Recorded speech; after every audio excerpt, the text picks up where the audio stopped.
ఎన్నో కష్టాలు అనుభవించి, ఎన్నో ఒడిదుడుకుల్ని దాటి ఈ సినిమా మీ ముందుకొస్తాంది. ఇంత కష్టపడ్డాం కాబట్టి అంత సక్సెస్ మాకొస్తుందని కోరుకుంటున్నాను.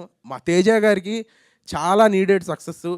అలాగే మా అభిలాష్ గారు ఈ సినిమాలో వన్ ఆఫ్ ద ప్రొడ్యూసరు. ఆయన కూడా చాలా సపోర్ట్ చేశారు, చాలా హెల్ప్ చేశారు. తేజ గారికి ఒక అద్భుతమైన సక్సెస్ రావాలి, సాయికి ఒక అద్భుతమైన సక్సెస్ రావాలి వాళ్ళ ఫాదర్ కోసం. మా డిఓపి సాయి ప్రూవ్ చేసుకున్నాడు ఆల్రెడీ. ఈ సినిమాతో ఇంకా అంతకు మించి పెద్ద పెద్ద సినిమాలు రావాలి. తేజ గారు ఇంకా మంచి మంచి సినిమాలు చేయాలి.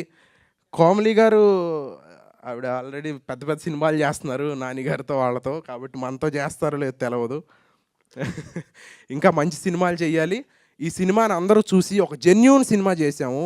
ఏమీ ఒక వల్గారిటీ కానీ ఒక ఇది కానీ ఉండదు. చాలా జెన్యూన్గా ఒక సినిమా వస్తుంది. గోదావరి జిల్లాల సినిమా. కోమలి గారు ఇందాక ఒక ట్విస్ట్ అన్నారు. ఇది ఒక 14 సంవత్సరాల స్పాన్లో జరిగే కథ. మీ ట్రైలర్ చూస్తుంటే 2 వేరియేషన్లు కనపడతాయి. అదేంటో మీరు సినిమా చూసిన తర్వాత మీకు అర్థమవుతుంది. నిజంగా సినిమా థియేటర్లో నుంచి బయటకు వచ్చేటప్పుడు ఒక మంచి సినిమా చూసాంరా, ఒక జెన్యూన్ అటెంప్ట్ చేశారు వీళ్ళు ఈ బడ్జెట్స్లో అని చాలా హ్యాపీగా బయటకు వస్తారు. మీరు పెట్టే ఒక్క రూపాయి కూడా మిమ్మల్ని డిసప్పాయింట్ చేయదు. Thank you so much. Thank you.